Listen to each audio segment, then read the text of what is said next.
پیغمبر خدا فرموده بوده است این من حق الزوج على زوجتی اذا ارادها على نفسها وهي على ظهر بعیر لا تمنعه. پیغمبر خدا چی گفتند؟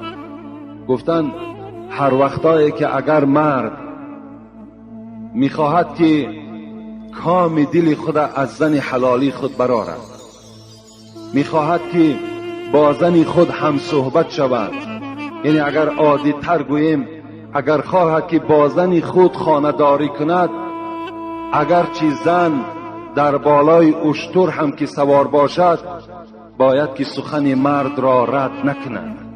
اگر بالای اشتر هم گفت پیغمبر سوار باشد، وقتی اگر مرد به سوی اشاره کرد که من با تو میخواهم که یک جایه شوم، باید که زن چیکار کند؟ از اشتر پایان شود و خواهش مرد را برآورد.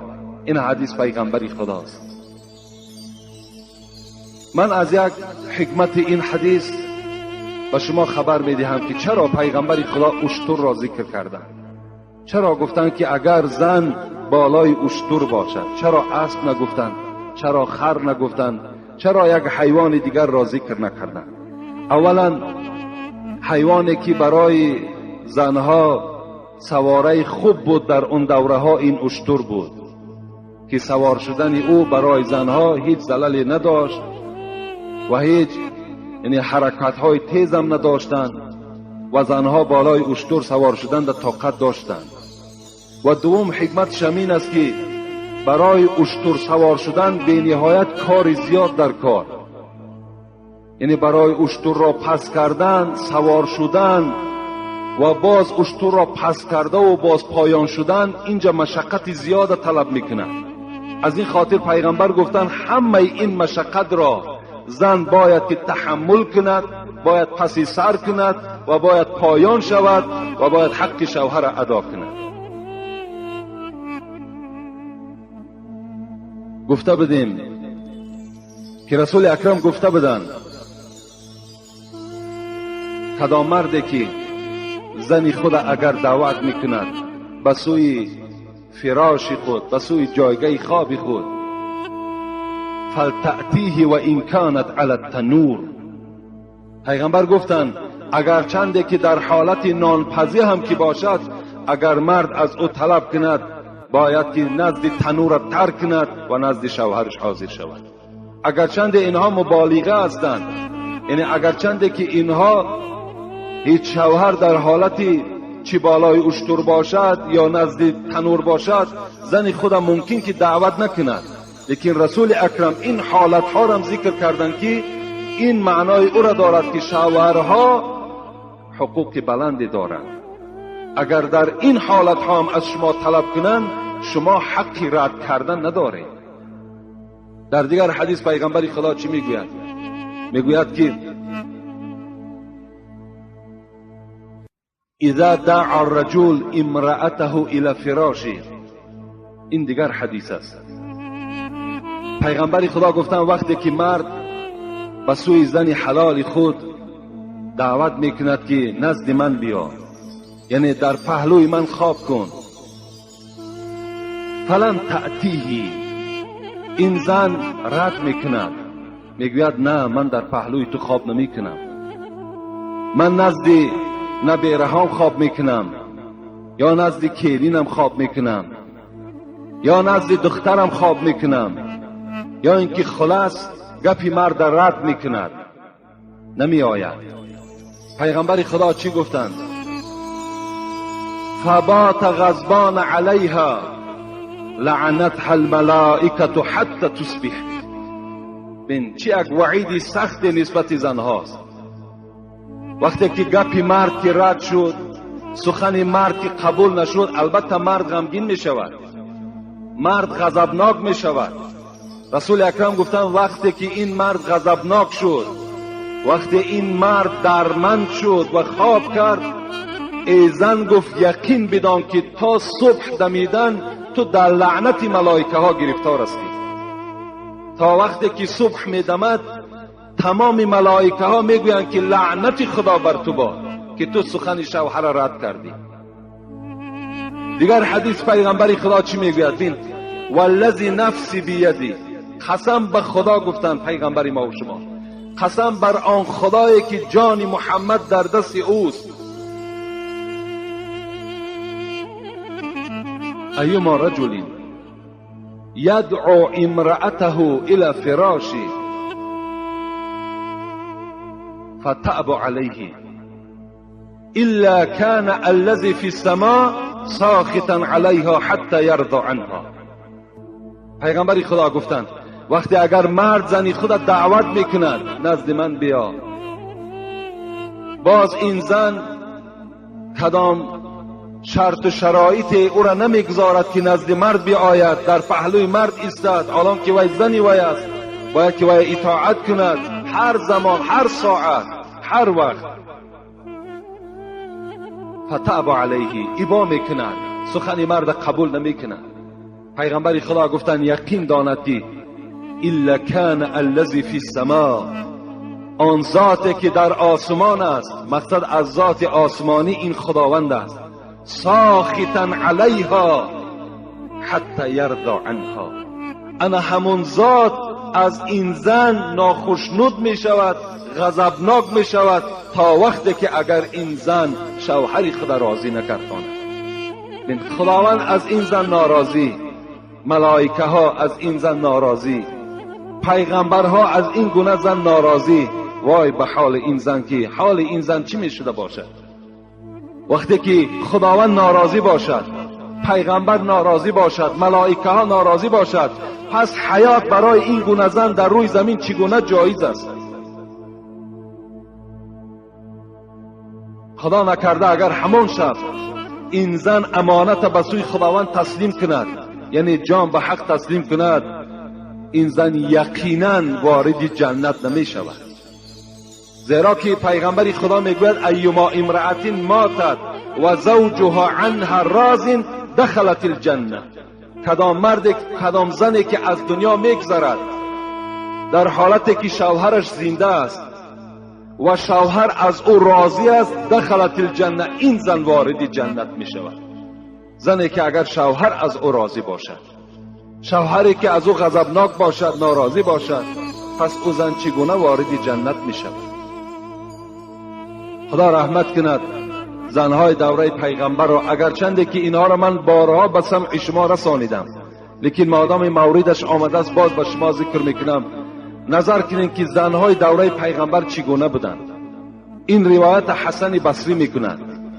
حسن بصری میگوید که زنهای دوره پیغمبر این گونه زن بودند که وقتی که شوهر به خانه می آمدن بیگاهی، زن از او چی سوال میکرد؟ چی میپرسید؟ اولین چیزی که میپرسید کم حفظت آیتا من القرآن، امروز ای شوهری من تو در صحبت پیغمبر بودی، امروز ای شوهری من تو در صحبت داملا بودی، ای شوهری من امروز تو در مسجد بودی، چند آیت از قرآن از یاد کردی؟ این سؤال زنهای دوره پیغمبر از شوهرهاشان بود. چند آیت؟ این روزی دراز تو سپری کردی، آیا بار قرآن کشاده خواندی؟ کم حفظت حدیث من رسول الله، چند حدیث از پیغمبرت از یاد کردی؟ چی صحبت ها را از پیغمبر حفظ کردی نزد ما آوردی؟ این سوال ها را زنهای دوره پیغمبر از شوهرهای خود میکردند. میگوید وقتی که شوهر از کار می آمد زمانهای پیغمبر ده، البته مردها کار میکردند، مردها مثل امروزه تنبل نبودند، مردها کار میکردند، بازم کار کردنشان باز روزدار بودند. امروز جوانهای ما و شما نه روزه میگیرند نه کار به عهده دارند. اونها کار میکردند.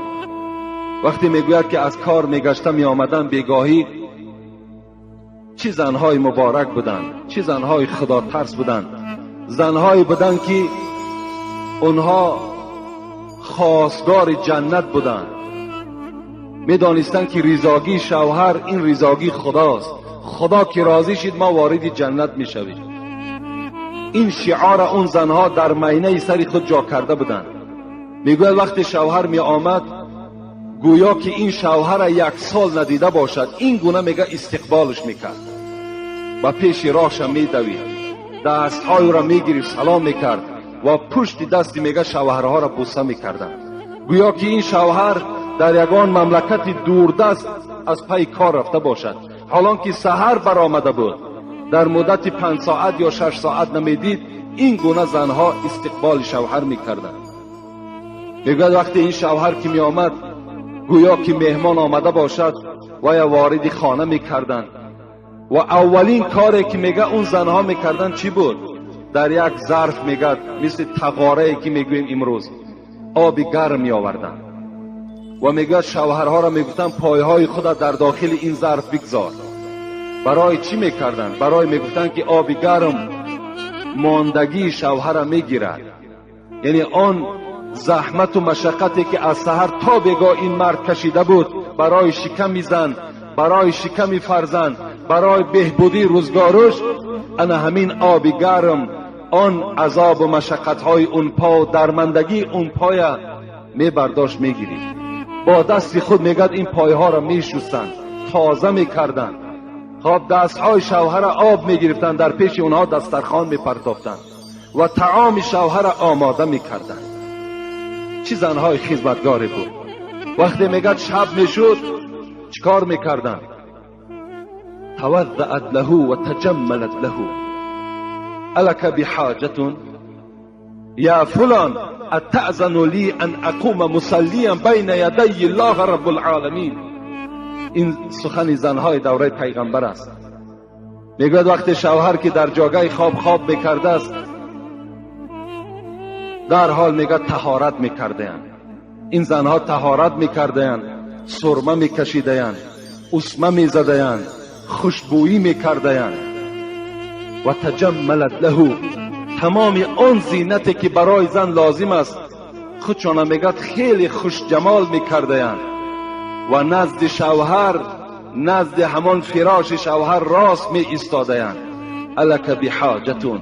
ای شوهر عزیز، ای شوهری که احترام تو معنای آن را دارد که من فردا سزاوار جنت می شوم، آیا بر من حاجت داری یا نه؟ در حالتی که زن خیلی صورت زیبا کردگی است. امروز شما خود قضاوت کنید، کدام زن امروز طهارت میکند، جمال خودش آرایش میدهد و نزد شوهر میآید و میگوید که چه حاجت داری بر من؟ اونها امروز زنهای ما و شما جمال میکنند، عطر میزنند، اسمه میکشند، سرمه میکشند، تمام لباس بهترین میپوشند، لیکن بازار میروند برای شوهر نی. محروم ترین کسی که امروز از جمال زن، از بوی خوش زن است، این شوهر است. اصلا بوی خوش زن نمیبینند. جمال زن هیچگاه آنها مشاهده کرده نمیتوانند. فقط آنها وقتی اگر خانه آچه‌شان بروند یا خانه پدرشان روند یا بازار روند یا توی روند، انا جمال تماشا کن. حالان که از این جمال او باید که مرد باید بهره برد، شوهر باید بهره برد، نه مردی بیگانه. راست می شده است. حاجت داری بر من یا نه؟ خوش به حالشان. به خدا قسم اونها همه وارد جنت شدگی هستند. کدام زنی که اگر خواهد این کار مشکل نیست،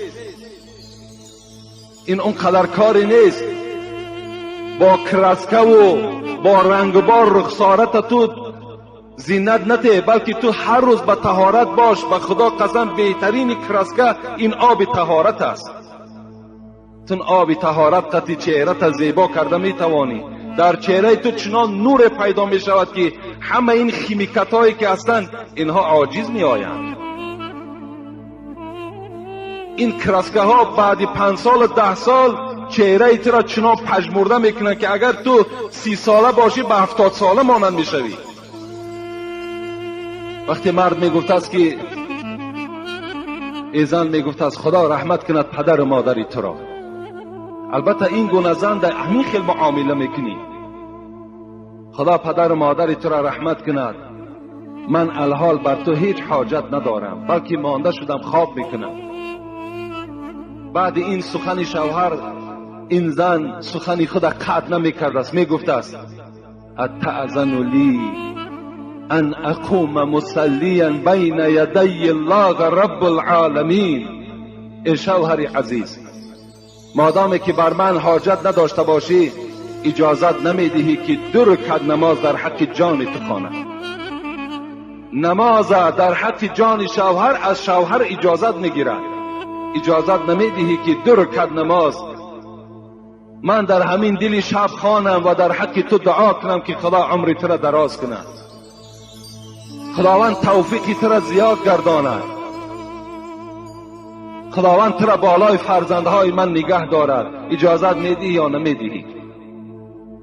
چه زنهای مسلمان بودند.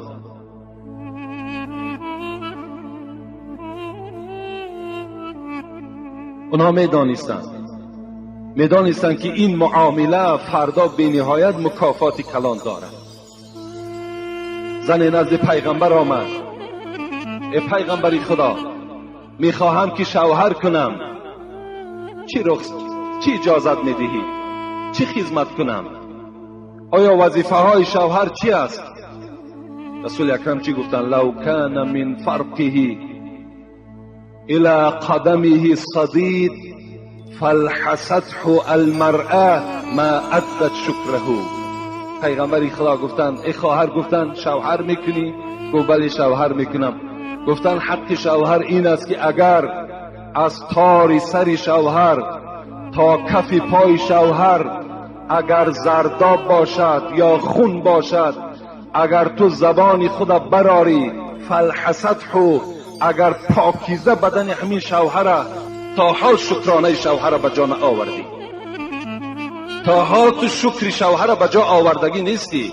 اگر چند همین عمل قبیح را، همین عمل دشوار را تو اگر به عهده گیری و اگر انجام دهی. این گونه بودن زنها.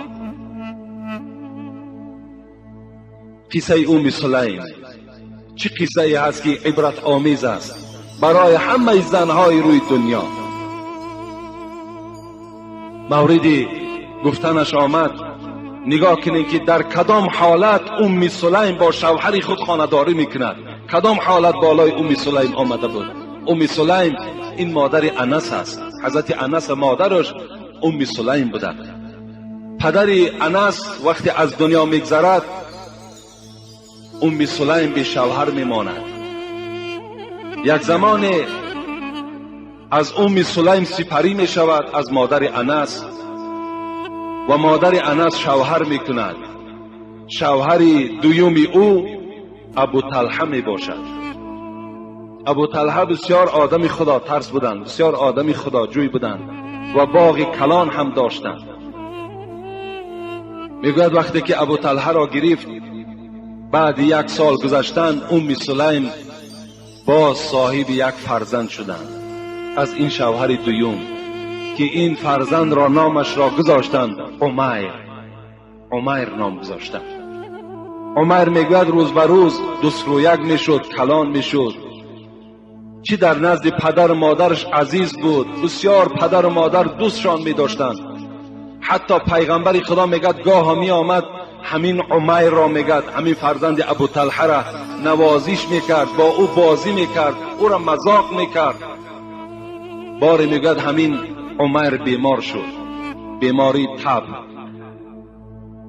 ابو طلحه میگد روزا روزدار بود، بیگاهی به خانه می آمد و میپرسید که عمیر چگونه هست، از حال او میگه خبر میگرفت. گاه روز میگه تبش بلند میشد، گاه روز تب عمیر پس میشد. خاصه از بین هفته گذشت یا 2 هفته گذشت، یک روز میگه همین ابو طلحه از پی صحرا شدن، از پی کار شدن که فرزندشون عمیر تبش بلند شد. تب بلند شد و مادرش ام سلیم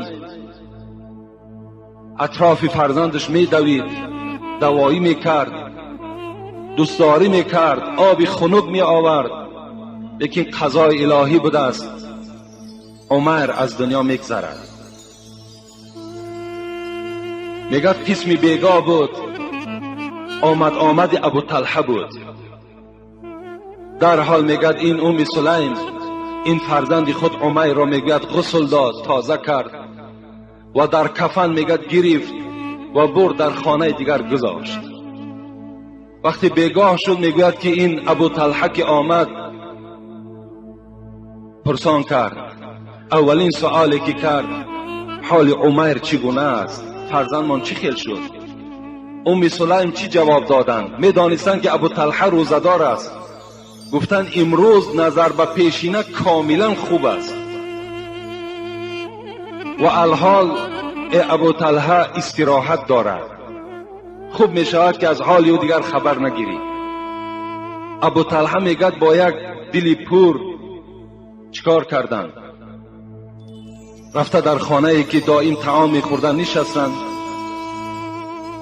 و ام سلیم میگوید طعام آوردم، روزه را کشادند.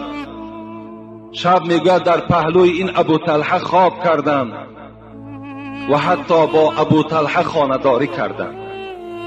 کی میتواند؟ چگونه زن میتواند که در خانه‌ای که در پهلوی او هست فرزند او وفات کردگی هست، یگانه فرزند او، در همین خیل حالت باز شوهر خود خدمت میکند، با شوهر سیر آشکار نمیکند. برای چی؟ تا که ابو طلحه روزدار است. اگر من گویم که وی وفات کرده است این الک غمگین میشود، یعنی اشتهای او میگردد، طعام نمیخورد و ضعف و بی‌قوتی ابو طلحه را فرا میگیرد. گفته چی یک نیتهای نیکی در مینه سری ام سلیم دور میگشت. همون شب خانه‌داری کردند. میگد قسمی سحر شد. زنهای اون زمان عادت داشتند که پیش از شوهر میخیزند و آب طهارت برای شوهر آماده میکردند. امروز کم است آن زنهایی که برای شوهر آب طهارت گیرند، کم است. شوهر میخیزد خود میرود طهارت میکند تا حال زن خواب است. بعض زنهای دیگر حتی که اگر آمده جماعتی بامداد میخوانیم میریم تا حال برزگاه خواب است، بیدار نیست.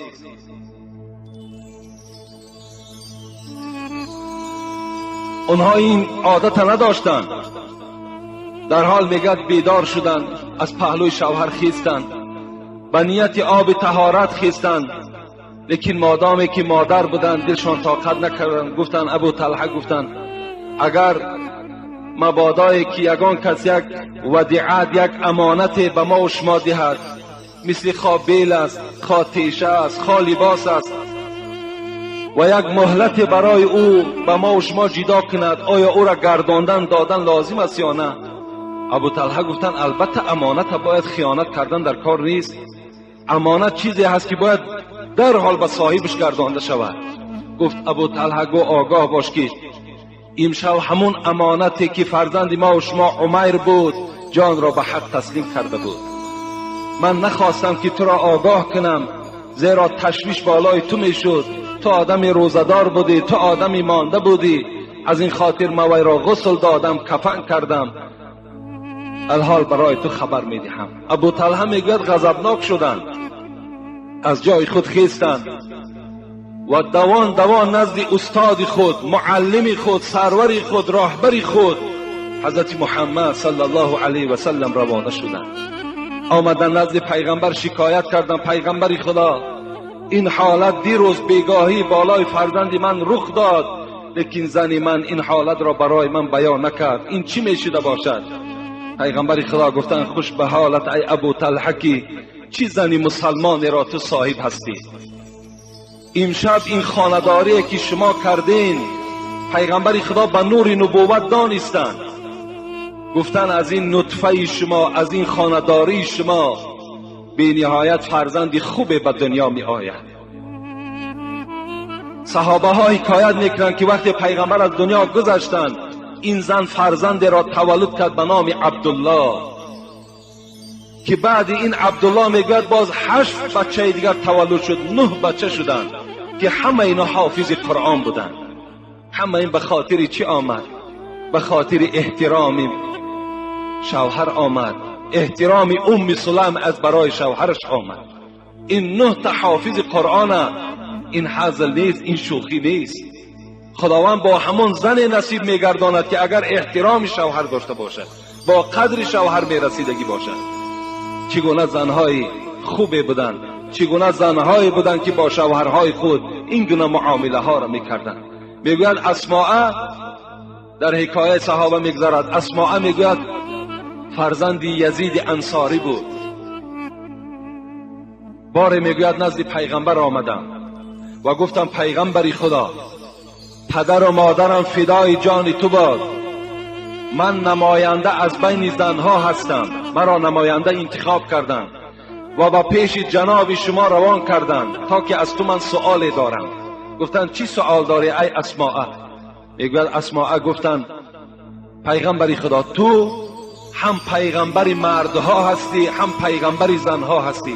گفت بله من هم پیغمبری مردها هستم هم پیغمبری زنها هستم.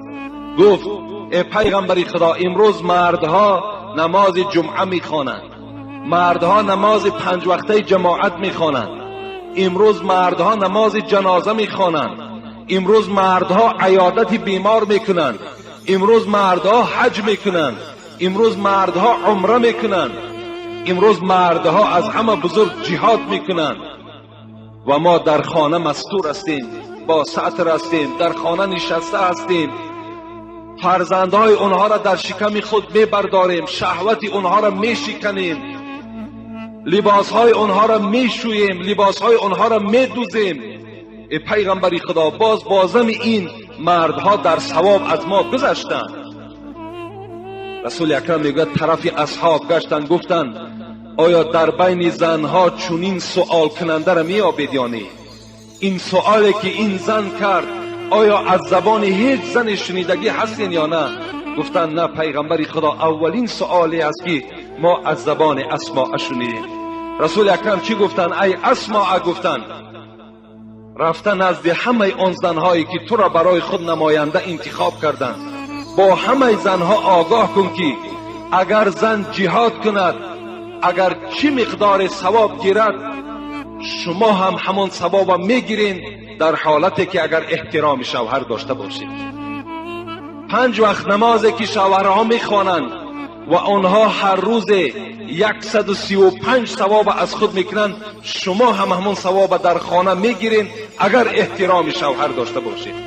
اگر شما شوهر قبول کنین، با زبان خود آنها را آزار ندهین، با چهره های ترش خود دماغ اونها را ویران نکنید، شما هم همون ثوابی که امروز مردها چه از حج باشد، چه از عمره باشد، چه از نماز باشد، شما هم صاحب میشوید وقتی که اگر احترام شوهر داشته باشید. لیکن هزار افسوس امروز شوهرها را میبینی بیچاره چه عرابه میکشند، چه ماشین میشوند، چه در قدهای راه خدمت مردهای دیگر را میکنند. یعنی همه برای بهبودی زندگی هست. یکی وقتی بیگاه می رود، شاید بیچاره به 1 سامان رود، شاید به 2 سامان رود، شاید به 5 سامان رود، شاید روز هیچ برار نشود، بی پول رود. لیکن از آزار زنها چه مشقتی دارند. برابر قبول شدن حالان که خوش آمدی، مرحمت، چکار کنیم ای شوهر، خسته نشو، انشاءالله این مشکلات ها دور می شود. این گپ های نیک ماندگی چه عذاب های با زبان نسبت شوهرها می دهند. روز میگوید پیغمبر خدا عایشه را فریاد کردن، عایشه نزد من بیا، و گفتن ایما امرأة کلفت زوجها فی نفقتها ما لا یطیقه لم تنلها رحمت ربی وليس لها شفاعت یوم القیامت. ای عایشه گفتن آگاه باش، کدام زنی که اگر با زبان خود شوهر خود آزار میدهد یا از شوهر خود آن مقدار مال طلب میکند که ما لا یطیقو، شوهر طاقت او را ندارد و این زن طلب کرده ایستاده است، لم تنلها رحمت ربی، یقین داند که رحمت خدا بالای این زن نمیبارد، ولیس لها شفاعت یوم القیامت، و این زنی که شوهر خدا آزار میدهد این از شفاعت من روز قیامت محروم است. این زنها امروز وجود دارند. امروز چی دعوت‌های از مردها میکنند، چی تشکیل‌های طلب میکنند که مردها طاقت او را ندارند، چی گناه‌های از شوهرها طلب میکنند، چی راه معصیت طلب میکنند که همین کار انجام میدی، همین معرکه را میکنی، فلانی را در خانه من حاضر میکنی، حالان که این گناه است. شوهری هست که خدا ترس است، میگوید من حاضر نمیکنم، لیکن شوهر او را زن پیوسته آزار میدهد، چی به زبان باشد و چی به دست باشد. وای به حالش که البته اونها وارد جنت نمیشن. این دنیا یک دنیای است که بی نهایت قلیل است، بی نهایت کم است. زود است که این شوهر و این زن در پیشگاه خداوند راست میشوند. اون حالت این زن 1000 پشیمان که شود، دیگر پشیمانی نزد آتش دوزخ هیچ فایده ندارد. پشیمانی این دنیا را فایده دارد، احترام در این دنیا فایده دارد. اون دنیا دیگر پشیمانی و احترام دیگر هیچ معنی ندارد. حتی بین رسول اکرم میگوید لا تؤذی امرأة زوجها فی الدنیا الا قالت لها زوجته من الحور العین.